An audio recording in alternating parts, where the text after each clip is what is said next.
High in the mountains of Ethiopia, where time seems to have stopped millennia ago, stands an ordinary church. Nothing about its appearance suggests it's guarding what might be humanity's greatest secret. Here, guardian monks protect something that's never been photographed, never been studied by modern science, something they believe has the power to change the course of history, and maybe human destiny itself. What makes this object so sacred? The answer lies buried in a story that began 3 millennia ago, when two of antiquity's most legendary figures met in a confrontation that would forever change the balance of world power. In the heart of Africa, in what we now know as Ethiopia and Yemen, one of antiquity's richest kingdoms flourished. This was the kingdom of Sheba, land of gold, frankincense and precious stones. And ruling this kingdom was an extraordinary woman. The ancients called her by different names: the Queen of Sheba to the Hebrews, Bilqis to the Arabs. But in Ethiopian tradition, she was known as Makeda. Makeda wasn't just a ruler, she was a force of nature. She commanded armies, controlled trade routes stretching from Africa to India, and possessed an intelligence that rivaled the greatest minds of her age. But into her golden lands came disturbing rumors. From the north, from the lands of Israel, came talk of a king whose wisdom surpassed all mortals. A man who had built a temple that challenged the very heavens. Solomon. The name echoed through the courts of the entire known world. Kings and queens sent gifts, seeking audience with the one who spoke with angels and mastered the secrets of the universe. Makeda was not one to bow before legends. With a mix of royal defiance and genuine curiosity, she made a decision that would change the course of human history. If this man is truly the wisest of mortals, then it's time to put that wisdom to the test.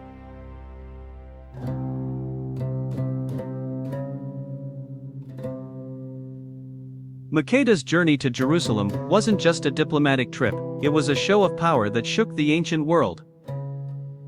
680 camels carried treasures whose value defied calculation. But the real treasure Makeda carried was her own mind, an intelligence as sharp as a blade, ready for the intellectual duel of her lifetime.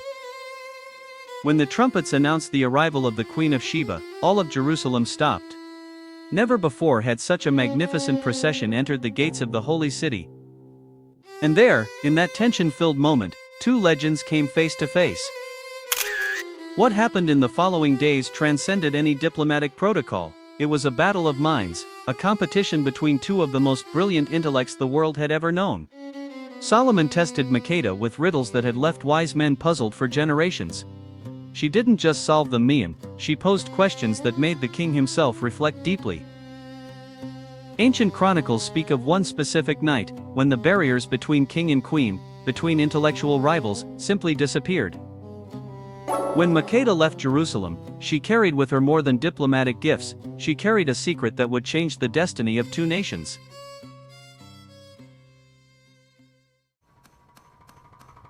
"20 years had passed. In the lands of Sheba, a young man was growing up with a secret few knew. Menelik, son of Makeda, but not just any son, the crown prince of Africa's richest kingdom, who carried in his blood the lineage of two royal houses. When Makeda finally revealed the truth about his father, Menelik felt an irresistible need awaken within him. He had to meet the man who had conquered his invincible mother's heart. Menelik's journey to Jerusalem was very different from his mother's, where she had gone as an equal. He went as a son seeking recognition. Solomon needed no tests or proof. One look was enough to recognize his son. The resemblance wasn't just in physical features, but in the very royal presence that emanated from the young man. For months, Menelik lived in Jerusalem, learning from his father, getting to know the people who could have been his people. But a painful truth was becoming increasingly clear. Solomon loved his son, but Israel's laws were inflexible. The throne belonged to Rehoboam, son of his Israelite wife. Menelik, however beloved, would always be the foreign prince. It was then that a bold idea began germinating in Menelik's mind. If he couldn't inherit his father's throne, maybe he could inherit something even more valuable. The Ark of the Covenant. Israel's most sacred object, the earthly throne of God himself.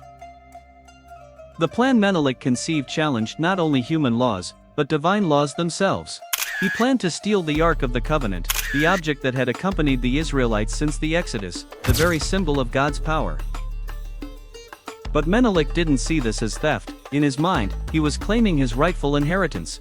If he was truly the son of God's anointed king, then he had a right to what was most sacred in his father's kingdom. On the chosen night, when the moon was dark and Jerusalem slept in absolute silence, Menelik and his men entered the Holy of Holies. The air was heavy with the scent of ancient incense, and centuries-old dust whispered beneath their feet. There it was, the Ark of the Covenant. For centuries, only the high priest had gazed upon its glory. Now, an Ethiopian prince was reaching out his hands to touch it, feeling the supernatural warmth radiating from the sacred gold. According to legend, when Menelik touched the ark, something extraordinary happened. There was no divine fire, no heavenly punishment. Instead, he felt approval. With surgical precision, the true ark was replaced by a perfect replica. When the sun rose over Jerusalem, no one suspected that Israel's spiritual heart had been removed. Menelik bid farewell to his father, with all honors due a visiting prince. Solomon blessed his son's journey, never imagining what traveled hidden among the entourage's belongings. 3 days later, the truth was discovered. The Holy of Holies had been violated, its greatest treasure stolen. But when Solomon understood who had been responsible, his reaction surprised everyone. Along with royal fury, there was something else in his eyes: paternal pride. When Solomon grasped his son's audacity, his words echoed through the palace, laden with a complex mix of fury and uncontrollable paternal pride. Truly, he is my son. When Menelik returned to his mother's lands, he didn't come back just as crown prince, he returned as the founder of a new era. The Ark of the Covenant found a new home in Ethiopia's mountains. And with it, according to Ethiopian tradition, came divine approval itself for the dynasty Menelik was founding. Thus was born Menelik I, first emperor of Ethiopia's Solomonic dynasty, a lineage that would last 3,000 years, becoming the longest-lasting royal dynasty in human history. This legend's influence shaped every aspect of Ethiopian civilization. The extraordinary churches of Lalibela, carved from living rock in the 12th century, were built to create a new Jerusalem in Africa. Until 1974, every Ethiopian emperor was crowned as a direct descendant of King Solomon. Haile Selassie, the last emperor, was presented to the world as the 225th successor of Menelik the Bourse. And this legend transcended borders. For millions of Rastafarians worldwide, Haile Selassie wasn't just an emperor, he was divine incarnation, the Lion of Judah prophesied in scripture. And still today, in that small church in Axum, guardian monks claim to protect the true Ark of the Covenant, the object Menelik brought from Jerusalem 3 millennia ago. So we return to the question that started our journey: what exactly are these monks guarding with such reverence? Modern science has never been able to examine the object resting in this church. No archaeologist, no historian, no camera has ever documented what Ethiopians claim to be the true Ark of the Covenant. But maybe the most important question isn't whether this story happened exactly as described in the Kebra Nagast. Maybe the question is, why did this narrative need to exist?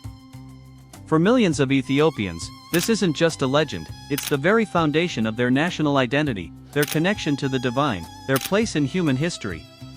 This story taught a people that they weren't peripheral to sacred history. They were central to it, that their land wasn't just an African kingdom, but the new Zion, chosen by God Himself. And so, in Ethiopia's high mountains, where eagles fly through golden clouds, and time seems suspended between the earthly and eternal, a mystery remains. Some secrets perhaps are more powerful when they remain mysteries. Some treasures, more valuable when guarded by faith than by science.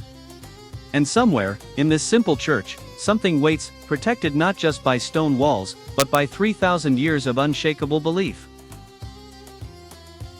Don't forget to like and subscribe to the channel, and we'll see you on the next journey. Bye.